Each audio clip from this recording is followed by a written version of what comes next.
겨울비가 내리는 장례식장, 상주석에 앉은 24살 서준의 눈앞에는 아버지의 영정이 놓여 있었다. 그런데 옆 구석에서 들려오는 목소리가 그의 귀를 찢었다. 사망진단서 나오자마자 팩스로 넣었는데요. 심사 얼마나 걸려요? 최대 3억이요? 계모 한지영의 목소리였다. 36의 그녀는 검은 상복 차림으로 전화기를 귀에 댄 채 수첩에 뭔가를 적고 있었다. 서류 다 준비했으니까 최대한 빨리 입금해 주세요. 급해요. 서준의 손이 떨렸다. 아버지가 교통사고로 세상을 떠난 지 겨우 이틀. 핏자국도 마르지 않았는데 저 여자는 보험금부터 계산하고 있었다. 단 한 푼도 주지 않을 거야. 서준은 이를 악물었다. 그날 그가 알지 못했던 전쟁이 시작되고 있었다. 발인이 끝난 다음 날 저녁 서준은 아버지의 집으로 돌아왔다. 3년 전 아버지가 재혼한 후로 이 집은 낯선 공간이 되어버렸다. 거실 한쪽에는 아버지의 영정이 놓여 있었고 그 앞에서 서준은 멍하니 앉아 있었다. 문득 초인종이 울렸다.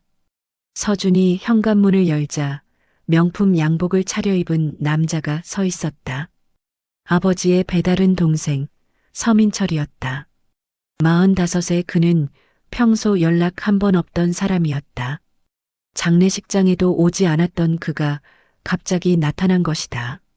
준아, 형님 돌아가신 거 정말 안타깝다. 민철은 건조한 목소리로 말하며 안으로 들어섰다. 그의 손에는 두툼한 서류 봉투가 들려 있었다. 형님이 사업하시다가 나한테 돈을 빌리셨거든. 슬픈 건 알지만 빚은 정리해야지.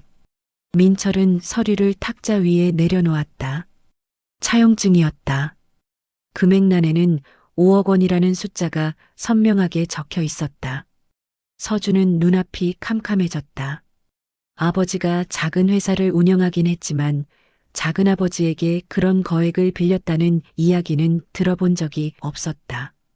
아버지는 항상 가족 일은 가족끼리 해결해야 한다며 형제에게 손 벌리는 것을 극도로 꺼려했던 사람이었다. 이게 정말입니까? 차용증이 여기 있잖아. 형님 도장에 서명까지 다 있어. 빨리 상속 포기하고 이 서류에 도장 찍어. 그럼 내가 보험금하고 집 처분해서 빚 정리할게. 민철은 능숙한 손놀림으로 또 다른 서류를 꺼냈다.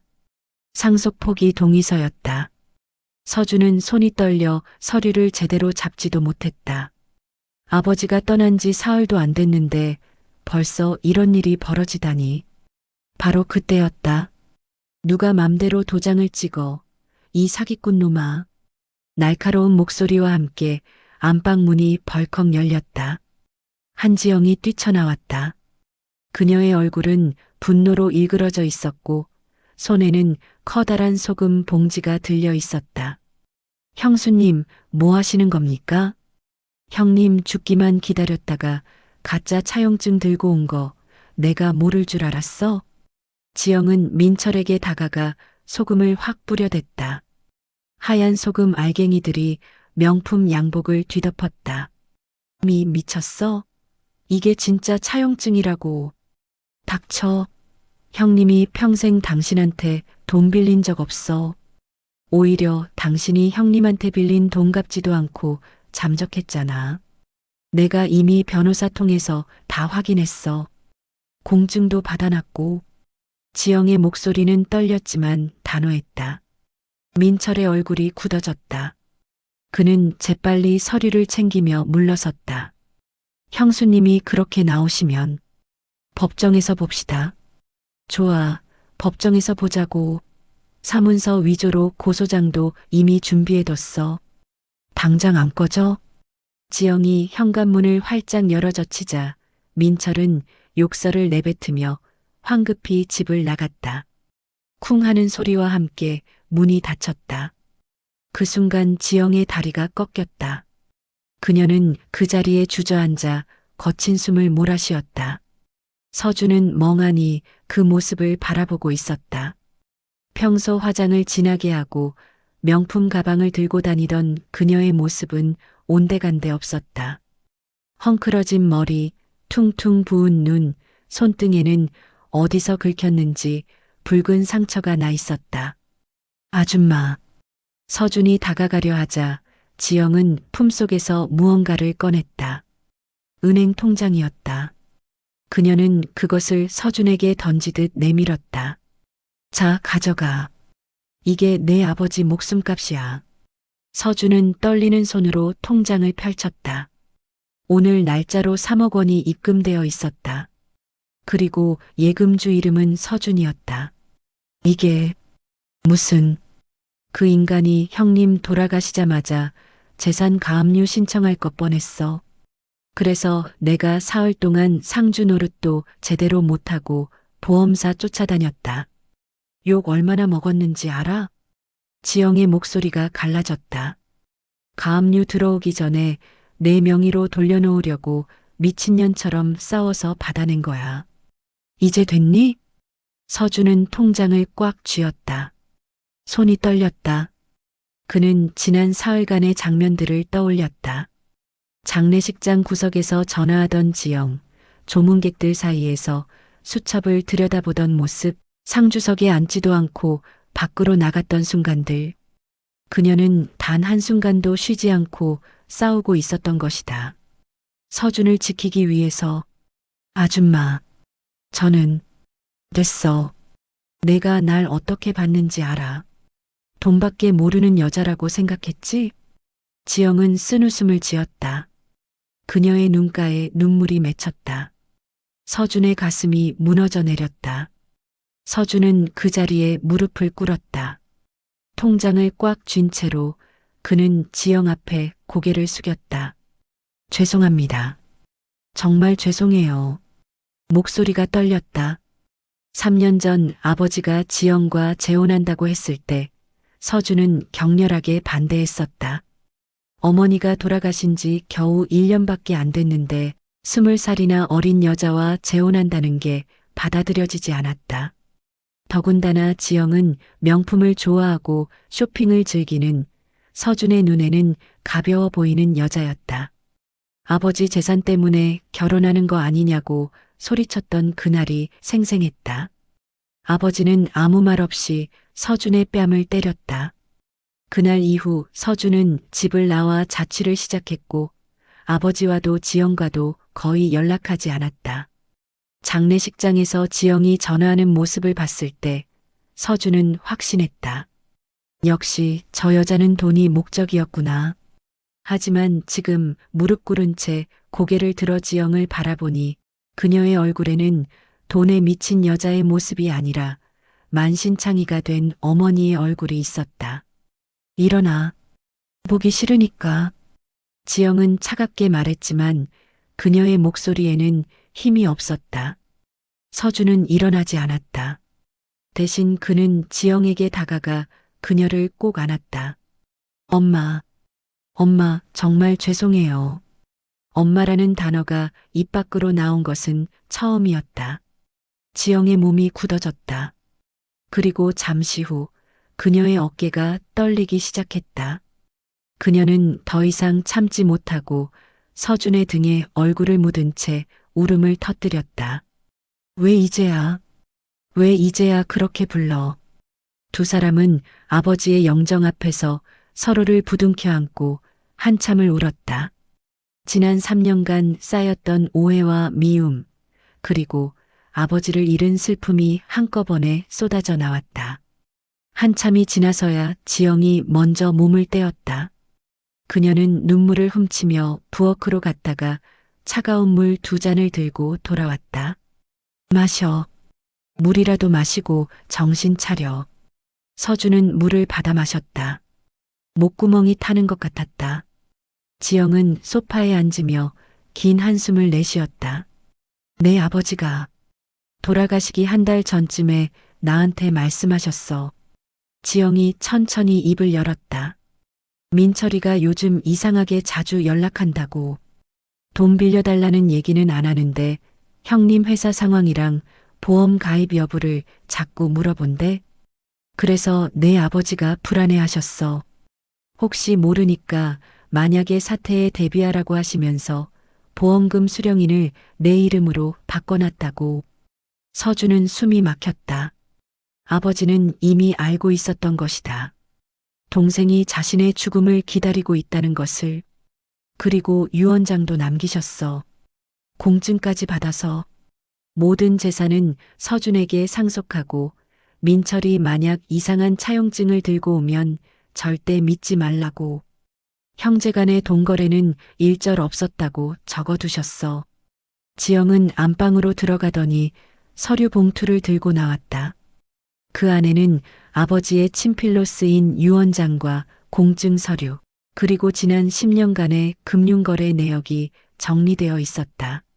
내 아버지는 민철이한테 단 한 번도 돈을 빌린 적이 없어.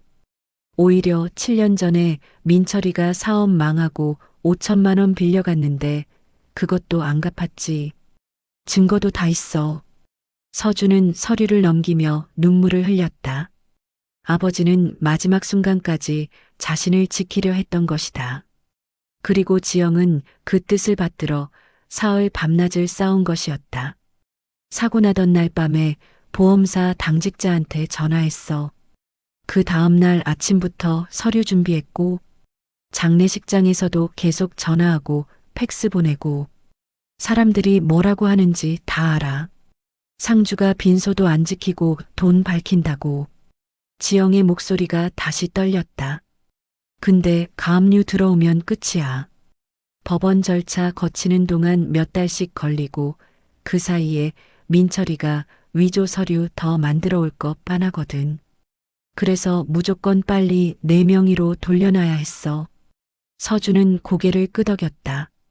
이제야 모든 게 이해됐다. 지영이 장례식장에서 보였던 모든 행동이. 그리고 집도, 이 집도 이미 내 명의로 바꿨어.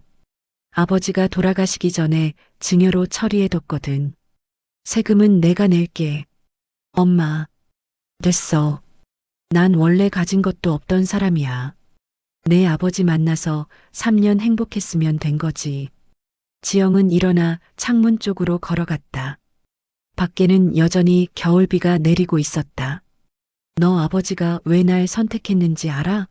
내가 예뻐서도 아니고 젊어서도 아니야. 지영이 창밖을 바라보며 말했다. 내가 혼자 살아갈 수 있을 때까지 누군가 내 편에서 싸워줄 사람이 필요하다고 하셨어. 그래서 날 선택한 거야. 싸움 잘하는 여자를. 서준은 아버지의 얼굴을 떠올렸다. 언제나 과묵했던, 하지만 누구보다 자식을 사랑했던 그 사람을. 고마워요, 엄마. 정말 고마워요. 밤은 깊어갔고 두 사람은 아버지의 영정 앞에 나란히 앉아 밤을 지새웠다. 일주일 후 서준은 법무법인 사무실에 앉아 있었다. 지영이 선임한 변호사 김민수는 40대 중반의 날카로운 인상을 가진 남자였다. 그는 책상 위에 서류를 펼쳐놓고 설명하기 시작했다. 서민철 씨가 어제 정식으로 채권 청구 소송을 제기했습니다. 5억 원의 차용증을 근거로 상속 재산에 대한 가압류 신청도 함께 들어왔고요. 서준의 얼굴이 굳어졌다. 옆에 앉은 지영은 담담한 표정으로 변호사를 바라봤다. 예상한 대로네요. 그쪽 대응 방안은요? 다행히 한지영 님이 미리 준비해 두신 자료들이 결정적입니다. 먼저 고인께서 남기신 유언장에 명확하게 민철과의 금전거래는 일절 없었다고 기록되어 있습니다. 공증까지 받으셨고요. 김민수 변호사는 노트북 화면을 돌려 보여주었다. 거기에는 아버지의 지난 15년간 모든 금융거래 내역이 정리되어 있었다. 서민철 씨가 제시한 차용증의 날짜는 2년 전 3월 15일입니다. 하지만 그날 고인의 계좌에서 5억 원이 빠져나간 기록이 전혀 없습니다. 오히려 그 시기에 고인께서는 회사 운영자금 대출을 받으신 상태였어요. 빌려줄 돈이 없었던 거죠. 변호사는 다른 서류를 꺼냈다. 그리고 이게 결정타입니다. 7년 전 서민철 씨가 고인에게 5천만 원을 빌렸다는 차용증 원본과 카카오톡 대화 기록입니다. 민철 씨는 이 돈을 아직까지 갚지 않았고 3년 전부터는 연락도 두절됐죠. 서준은 카카오톡 대화 기록을 들여다봤다. 작은아버지가 아버지에게 돈을 빌려달라고 애걸하는 내용이었다. 형님, 이번만 도와주세요. 꼭 갚을게요. 그 뒤로 아버지가 여러 번 독촉했지만 작은아버지는 조금만 기다려달라는 말만 반복했다. 이 자료들로 충분히 승소할 수 있습니다. 게다가 서민철 씨가 제출한 차용증의 필적 감정을 의뢰했는데 고인의 서명이 위조됐을 가능성이 높다는 예비 소견이 나왔습니다. 김민수 변호사가 자신 있게 말했다. 우리 쪽에서는 사문서 위조 및 사기 혐의로 형사 고소를 진행하고 민사상으로는 채권 청구 기각을 요구할 겁니다. 동시에 7년 전 빌려간 5천만 원에 대한 반환 청구도 할 예정입니다. 지영이 고개를 끄덕였다. 그렇게 진행해 주세요. 한 푼도 빼앗기면 안 돼요. 상담을 마치고 사무실을 나오는 길, 서준은 지영에게 물었다. 엄마, 이 모든 걸 언제 준비하신 거예요? 아버지 돌아가시고 바로 다음 날부터 변호사 사무실 찾아가서 상담받고 필요한 서류 다 챙기고 잠은 거의 못 잤어. 지영은 피곤한 듯 눈을 감았다. 그녀의 눈 밑에는 짙은 다크서클이 자리하고 있었다. 왜 그렇게까지 하셨어요? 엄마한테는 아무 의무도 없는데. 지영은 걸음을 멈추고 서준을 바라봤다. 내 아버지가 마지막으로 나한테 부탁한 거야. 준이를 지켜달라고. 그게 내가 할 수 있는 마지막 일이야. 서준의 눈시울이 붉어졌다. 지영은 다시 걷기 시작하며 말했다. 그리고 난 내 아버지한테 빚진 게 너무 많아. 아무것도 아니었던 나를 사랑해줬고 가족을 만들어줬어. 그 은혜를 어떻게 갚겠어. 두 사람은 나란히 걸었다. 겨울 햇살이 차가운 거리를 비추고 있었다. 사무실로 돌아오자 현관문 앞에 누군가 서 있었다. 서민철이었다. 그는 초췌한 얼굴로 두 사람을 기다리고 있었다. 양복은 며칠 전 그 양복 그대로였고 구겨진 셔츠에서는 땀 냄새가 났다. 형수님, 준아. 잠깐만 얘기 좀 하자. 민철의 목소리는 낮게 깔렸다. 위협적이었다. 할 말 없어요.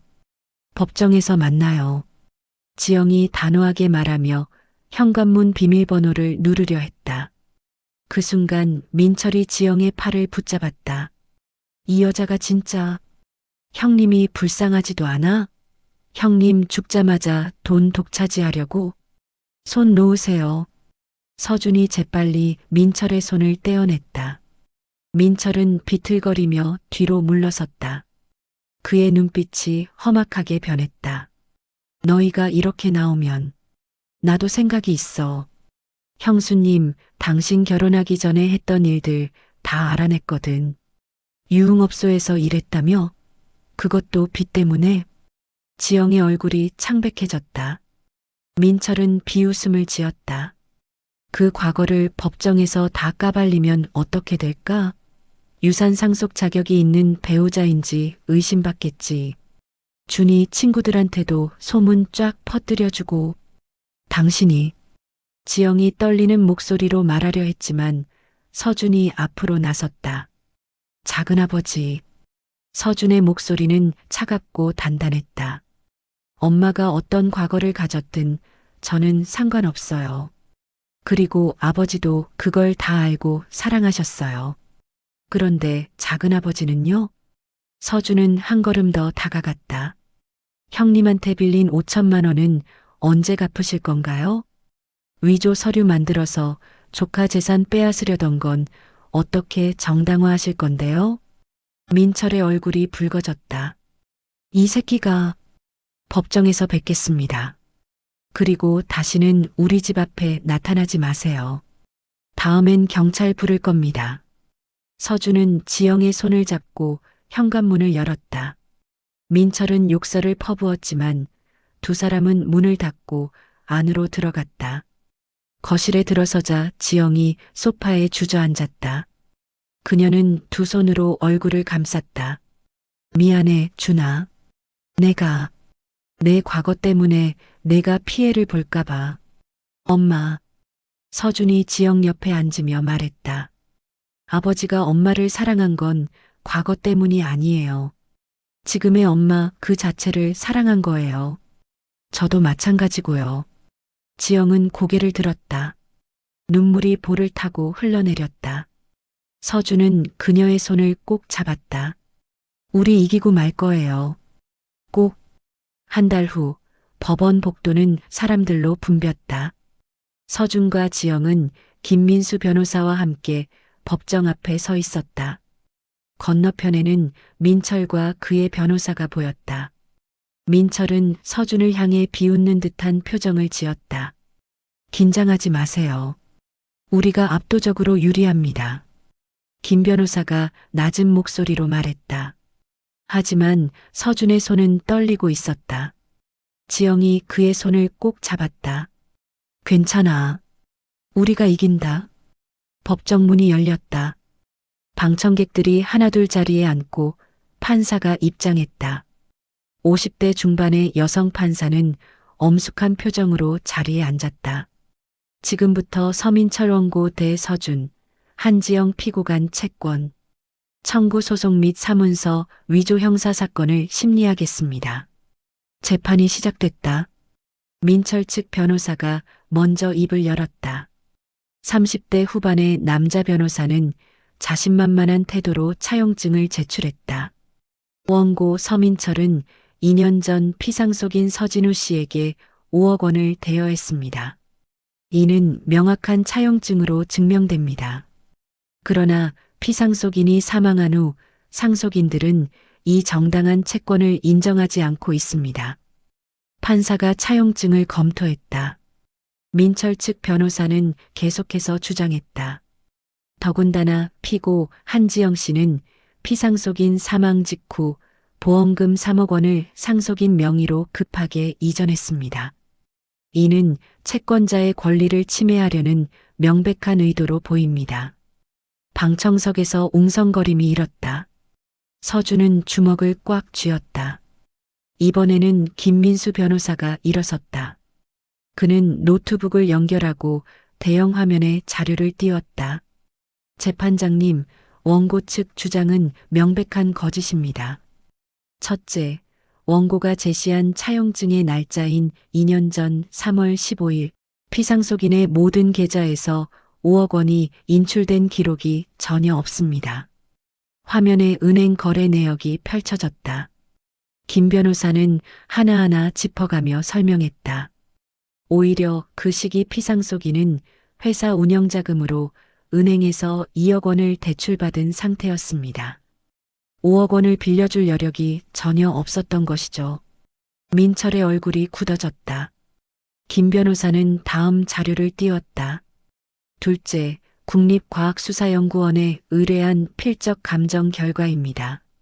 차용증에 적힌 피상속인의 서명은 위조된 것으로 판명됐습니다.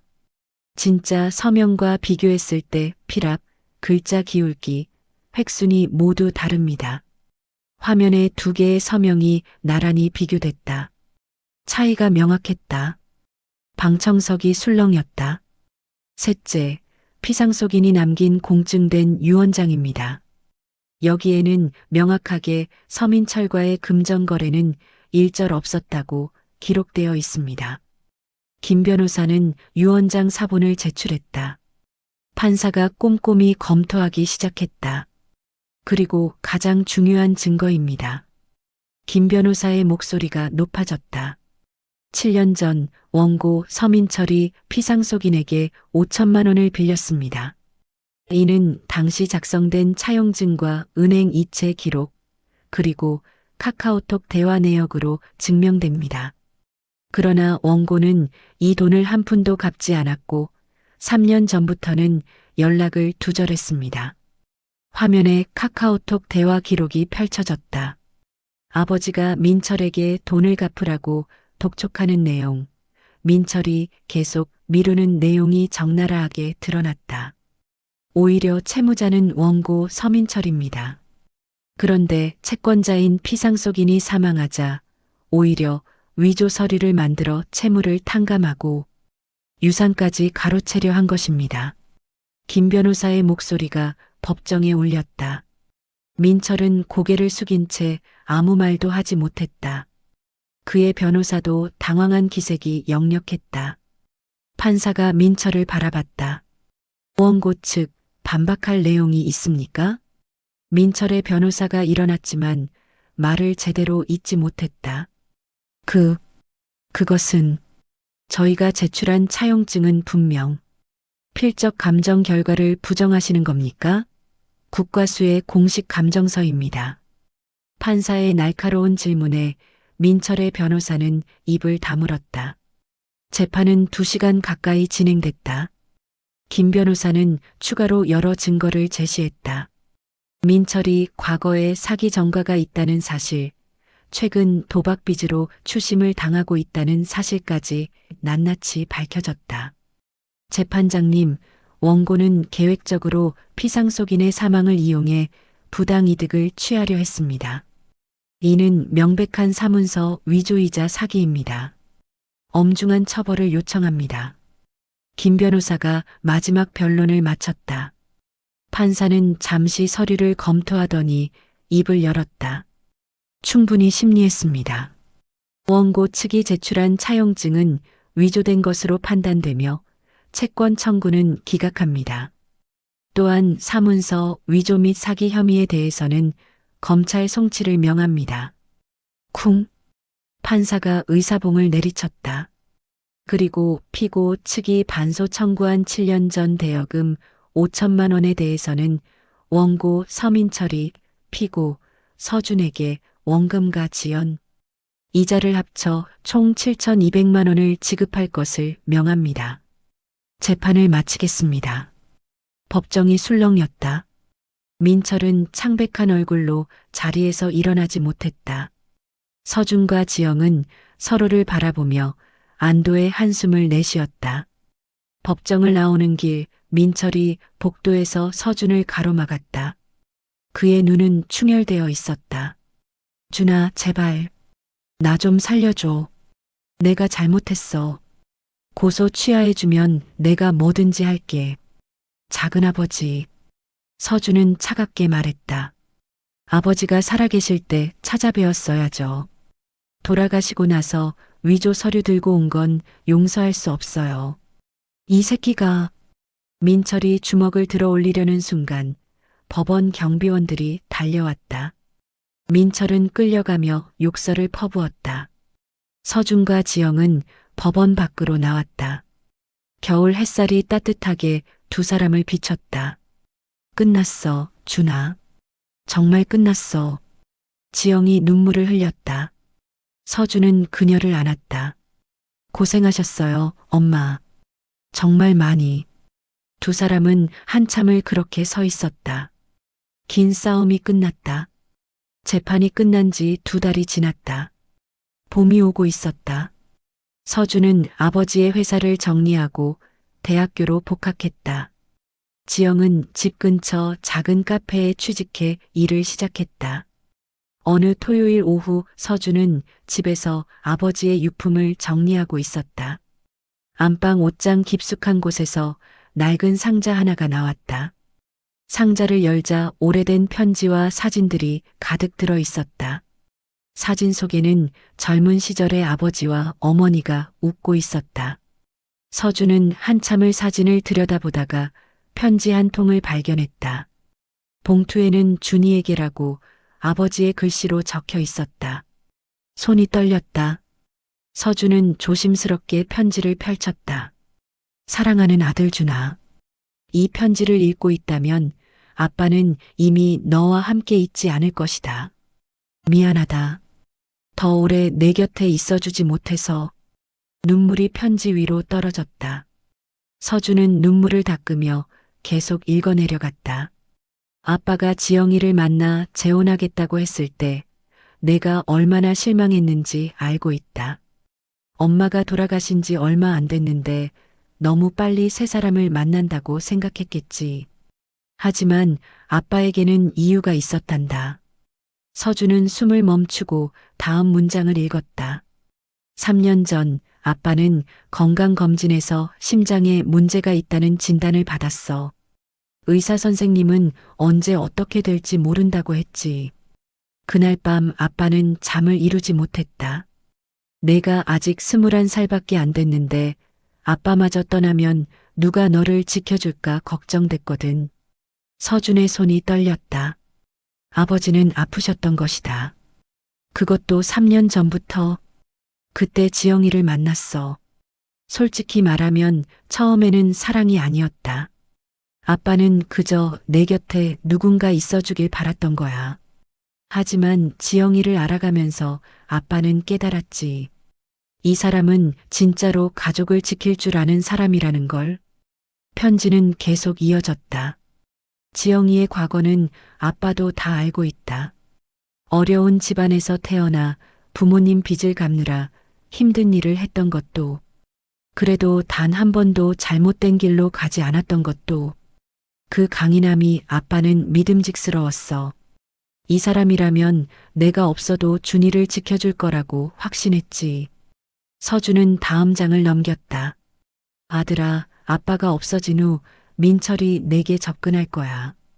그 사람은 아빠의 동생이지만 안타깝게도 돈 앞에서는 형제도 없는 사람이야. 그래서 미리 준비해뒀단다. 유언장, 공증 서류, 모든 금융 기록.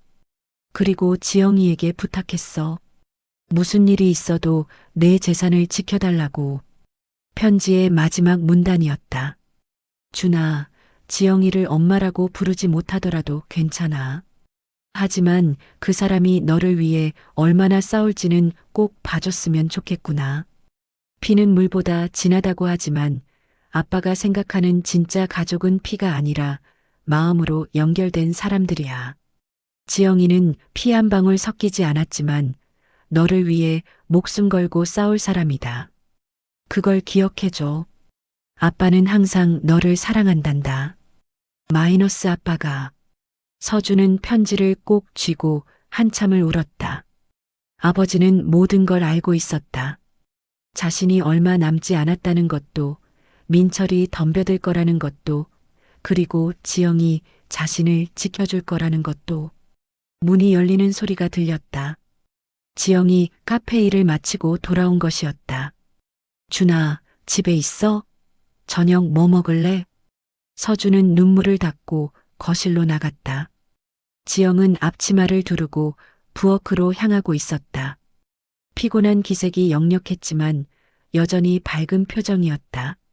엄마. 서준이 부르자 지영이 돌아봤다. 왜? 무슨 일 있어? 서준은 다가가 지영을 꼭 안았다. 지영은 당황해서 어쩔 줄 몰라 했다. 어머. 갑자기 왜 이래? 무슨 일 있었어? 아니에요. 그냥 고맙다는 말하고 싶어서요. 서준은 지영의 등을 토닥였다. 엄마가 저를 지켜주셔서, 아버지 대신 저 곁에 있어 주셔서. 지영의 눈가가 붉어졌다. 그녀는 서준의 등을 가볍게 두드렸다. 바보. 그게 당연한 거지. 넌 내 아들인데. 두 사람은 한참을 그렇게 안고 있었다. 창밖으로는 따뜻한 봄바람이 불어오고 있었다. 저녁 식사를 준비하면서 서준은 아버지의 편지 이야기를 꺼냈다. 지영은 손을 멈추고 잠시 멍하니 서 있었다.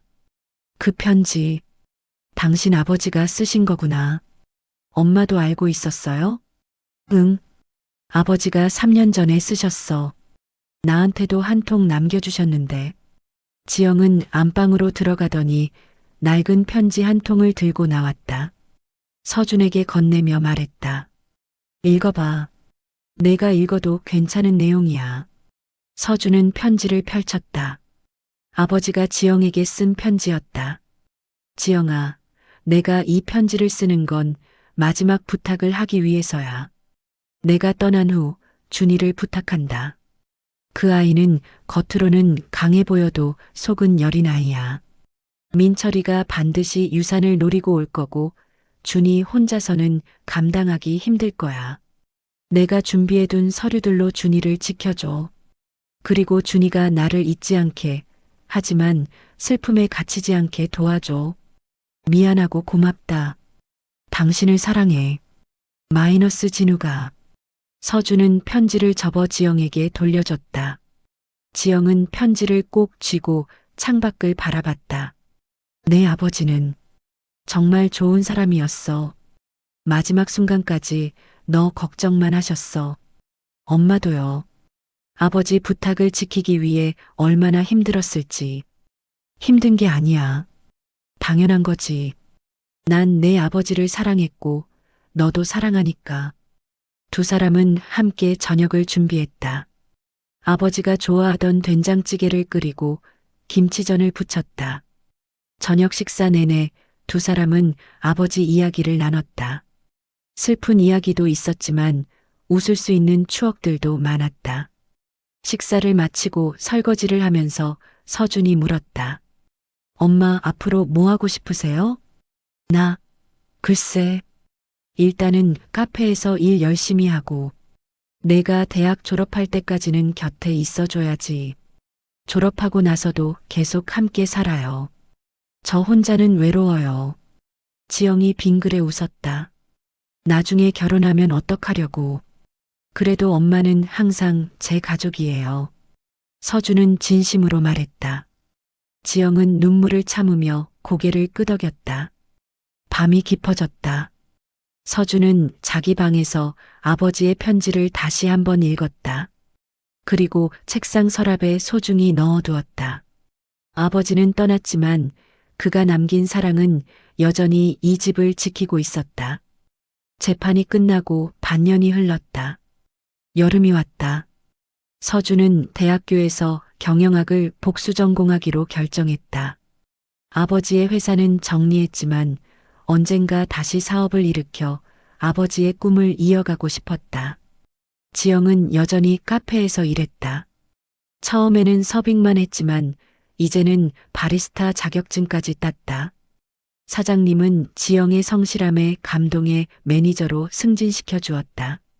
어느 금요일 저녁 서준이 집에 돌아오자 거실에 낯선 여자가 앉아 있었다. 30 초반으로 보이는 그 여자는 명품 핸드백을 무릎에 올려놓고 있었다. 지영은 부엌에서 차를 준비하고 있었다. 준아 왔구나. 이분은 지영이 말을 꺼내려는 순간 그 여자가 벌떡 일어났다. 서준 씨죠? 처음 뵙겠습니다. 저는 박미선이라고 해요. 고 서진우 사장님의 옛 직원이었습니다. 여자는 어색하게 웃으며 명함을 내밀었다. 명함에는 리츠 호텔 마케팅 팀장 박미선이라고 적혀 있었다. 아버지 직원이셨다고요? 서준은 의아한 표정으로 지영을 바라봤다.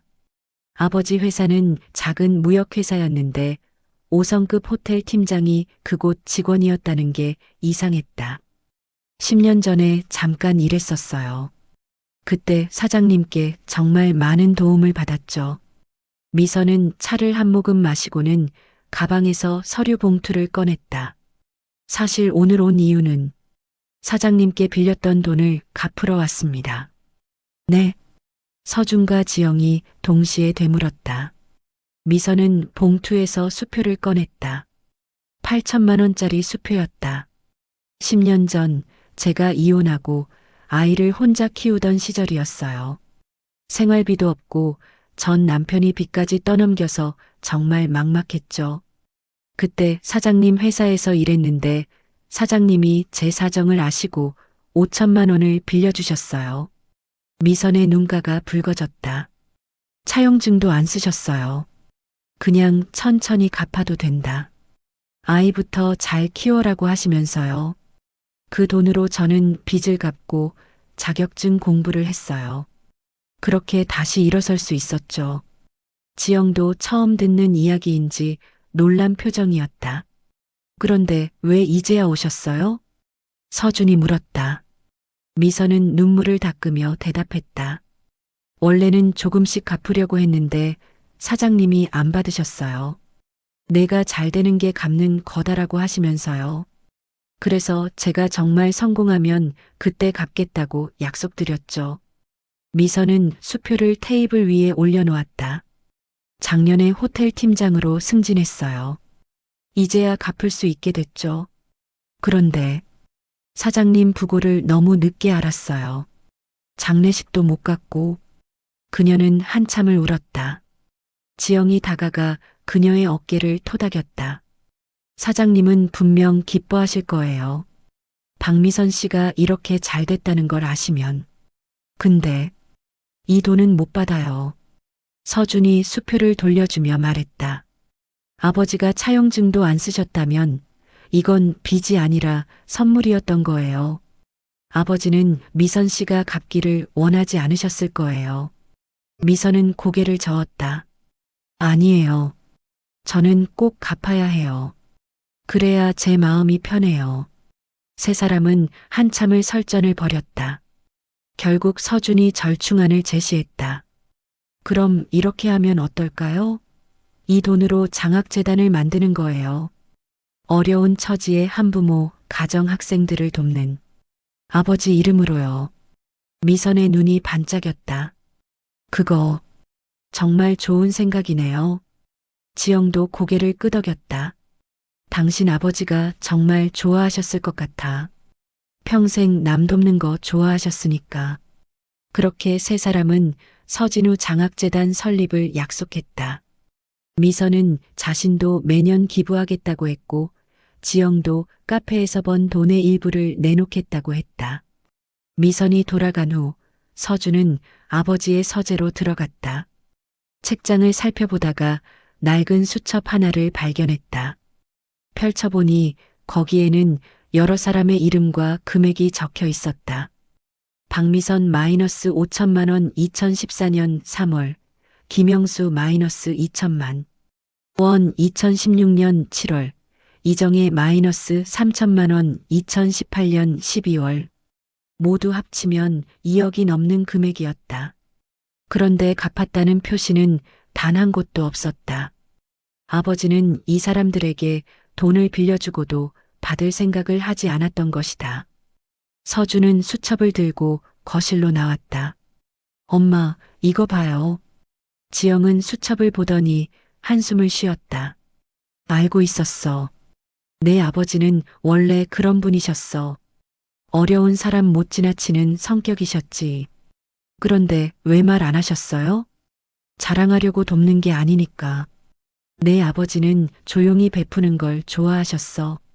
서준은 수첩을 꼭 쥐었다. 아버지는 단순히 사업가가 아니었다. 진짜 어른이었고 따뜻한 사람이었다. 엄마, 이 사람들한테 연락해 볼까요? 장학재단 이야기도 하고. 그래. 내 아버지가 도운 사람들이 함께 만드는 장학재단이라면 정말 의미 있을 것 같아. 다음 날부터 서준과 지영은 수첩에 적힌 사람들을 하나하나 찾아 나섰다. 김영수는 지금 작은 음식점을 운영하고 있었고 이정희는 택시기사로 일하고 있었다. 모두 아버지의 도움으로 다시 일어선 사람들이었다. 그들은 아버지의 부고 소식을 듣고 모두 눈물을 흘렸다. 그리고 한결같이 말했다. 은인이십니다. 사장님이 아니었으면 저는 이렇게 못 살았을 거예요. 서준은 그들에게 장학재단 이야기를 꺼냈다. 모두 기꺼이 참여하겠다고 했다.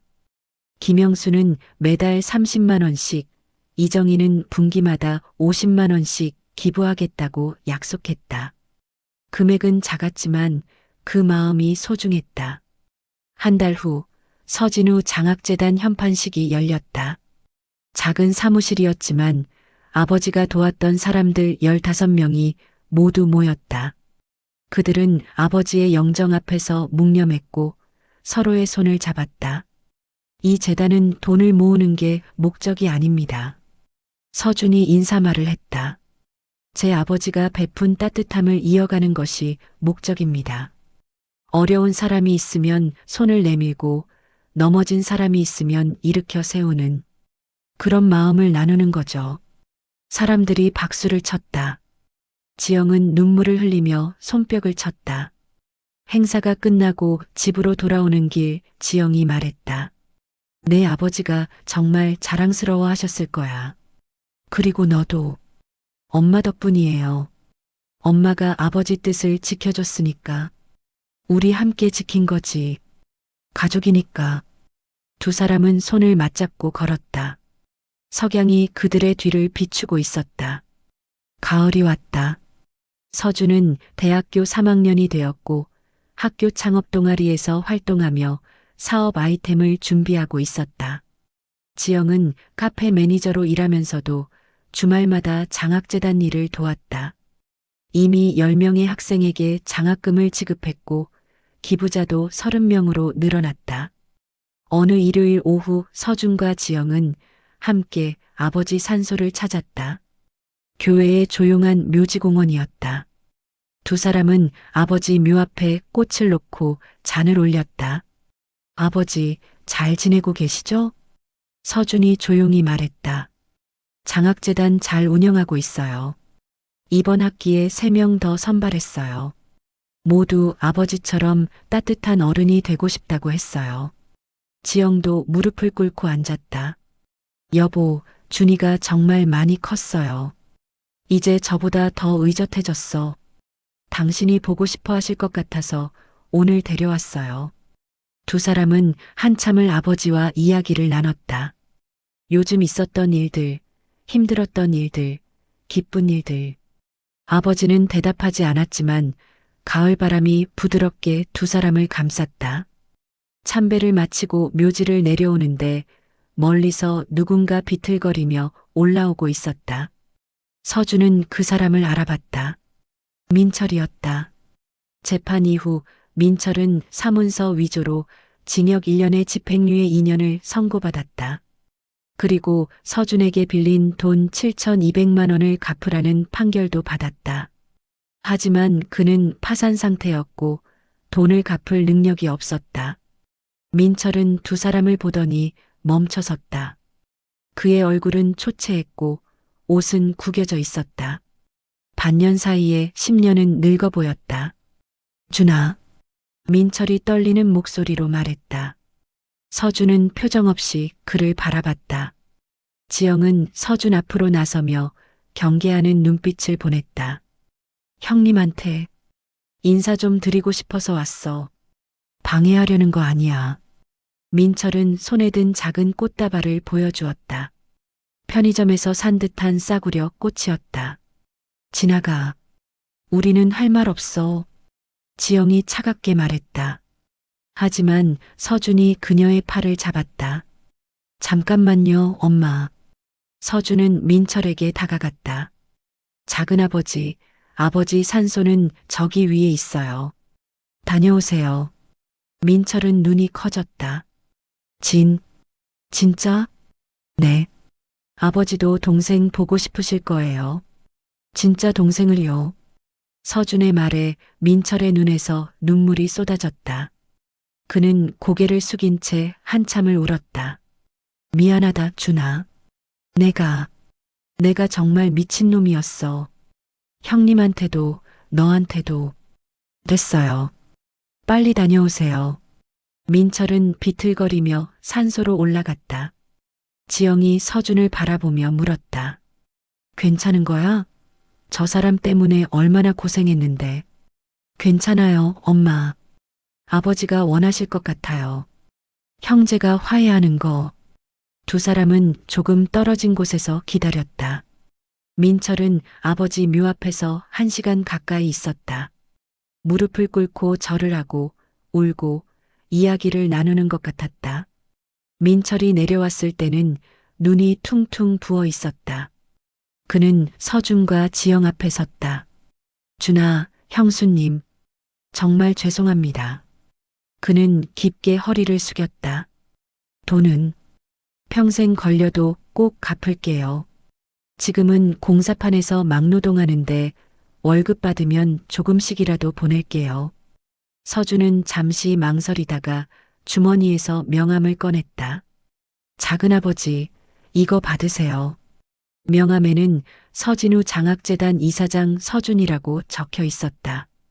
저희 재단에서 자원봉사자를 모집하고 있어요. 토요일마다 저소득층 아이들 공부 봐주는 일이에요.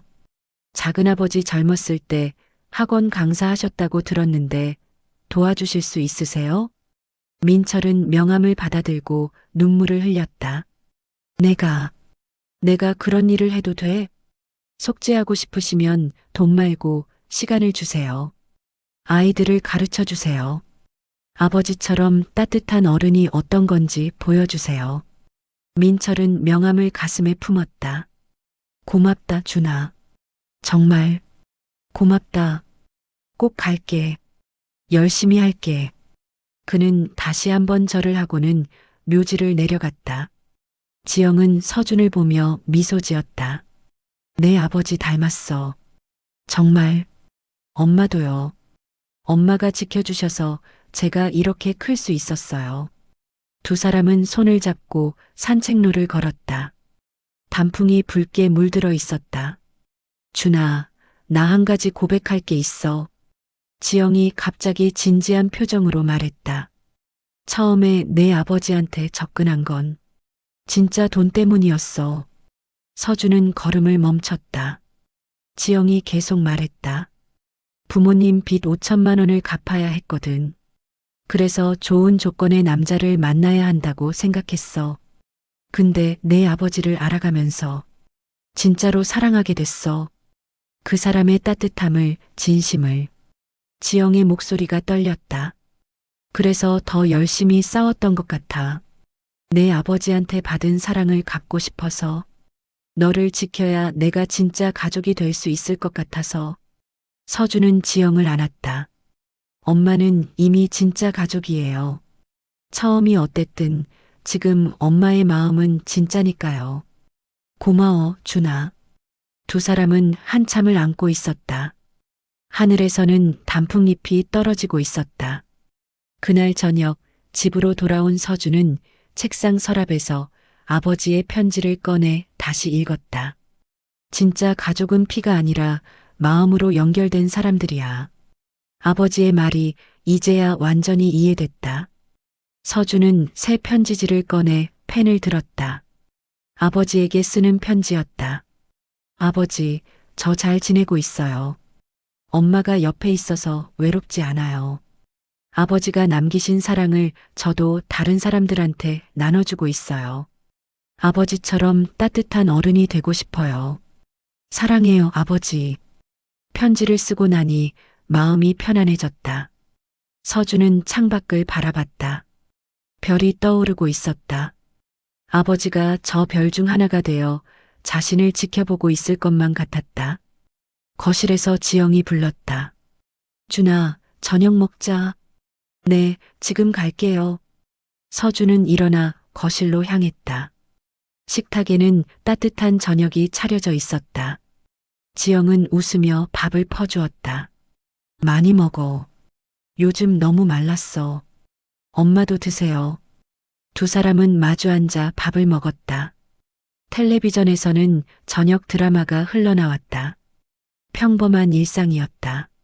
하지만 이 평범함이 얼마나 소중한지 서준은 이제 알고 있었다. 2년 후 초여름이었다. 서준은 대학을 졸업하고 작은 스타트업 회사를 차렸다. 아버지가 하던 무역업은 아니었지만 사회적 기업으로 저소득층 청년들에게 일자리를 제공하는 회사였다. 아버지의 정신을 이어받은 셈이었다.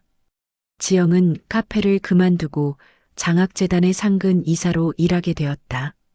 재단은 이제 30명의 학생을 지원하고 있었고 기부자는 100명이 넘었다. 민철도 약속대로 2년간 한 번도 빠지지 않고 매주 토요일 아이들을 가르쳤다. 그는 조금씩 변하고 있었다. 졸업식 날 서준은 학위복을 입고 캠퍼스를 걸었다.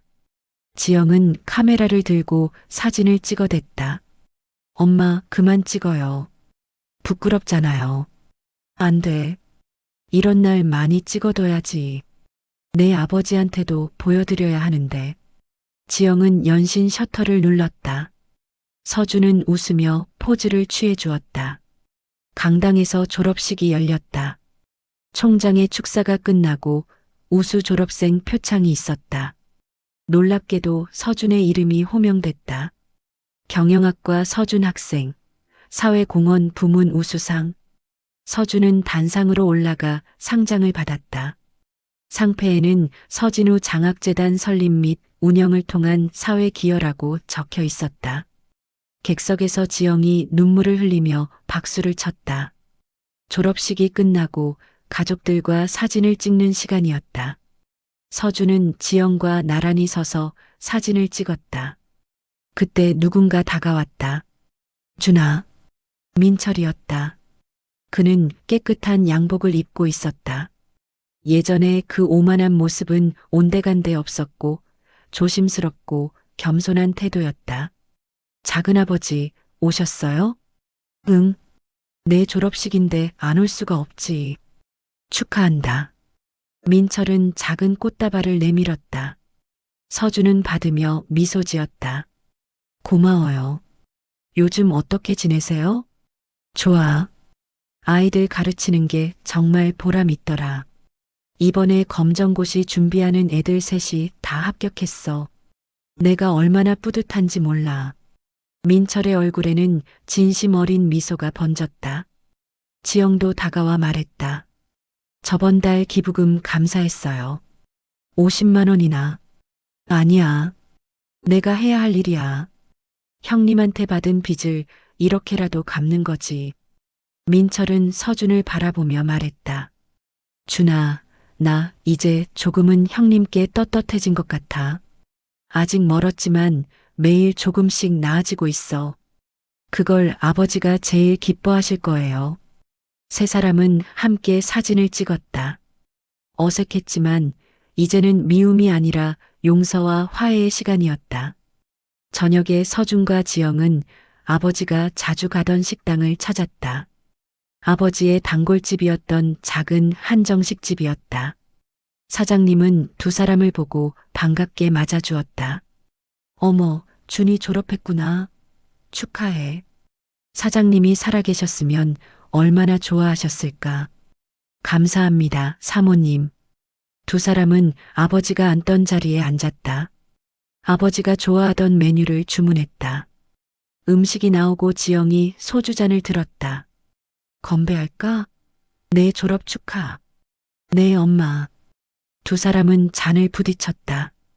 지영은 한 잔을 마시고는 빈잔에 소주를 따라 테이블 모서리에 놓았다. 아버지를 위한 술이었다. 여보, 우리 아들 졸업했어요. 정말 훌륭하게 컸어요. 당신이 자랑스러워할 아들로.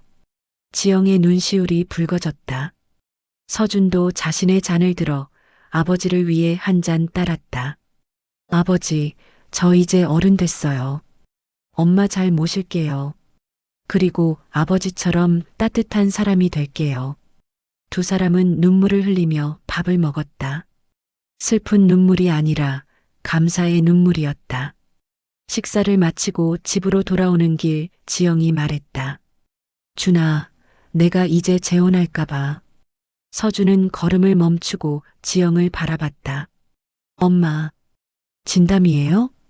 아니, 농담이야. 지영이 웃었다. 난 내 아버지 한 분이면 충분해. 그리고 너랑 이렇게 사는 게 좋아.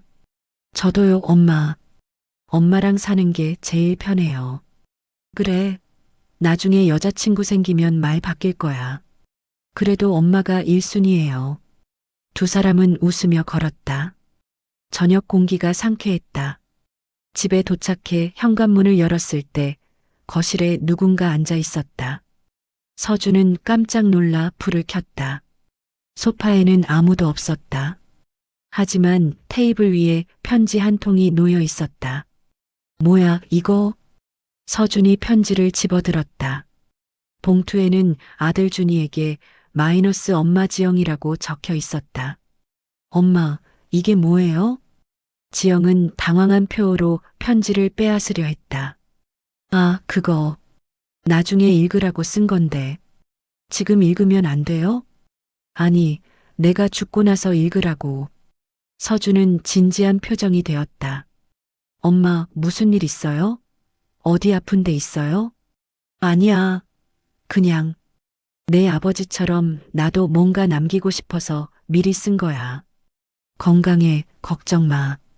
지영은 편지를 다시 서랍에 넣었다. 나 최소 30년은 더 살 거야. 손주 얼굴도 봐야 하고. 서준은 안도하며 웃었다. 그럼 빨리 결혼해야겠네요. 그래, 빨리빨리. 엄마가 예쁜 며느리 보고 싶어? 두 사람은 거실에 앉아 차를 마시며 이야기를 나눴다. 앞으로의 계획, 꿈, 희망. 대화는 밤늦게까지 이어졌다. 서준이 자기 방으로 들어가기 전 지영이 불렀다. 준아. 네. 엄마가 내 엄마가 되어서 정말 행복했어. 고마워. 서준은 돌아서서 지영을 안았다. 저야말로요. 엄마를 만나서 제 인생이 바뀌었어요. 사랑해요, 엄마. 나도 사랑한다, 아들. 두 사람은 한참을 안고 있었다. 창밖으로는 별이 빛나고 있었다. 아버지도 저 별들 사이 어딘가에서 미소 짓고 있을 것이다. 서준은 방으로 들어가 침대에 누웠다. 창문을 통해 들어오는 달빛이 방을 은은하게 비쳤다. 그는 눈을 감으며 생각했다. 가족은 피가 아니라 마음이다. 아버지가 남긴 가장 큰 유산은 돈이 아니라 이 깨달음이었다. 서준은 편안한 미소를 지으며 잠에 들었다. 내일은 또 새로운 하루가 시작될 것이다. 지영과 함께 아버지의 사랑을 이어가며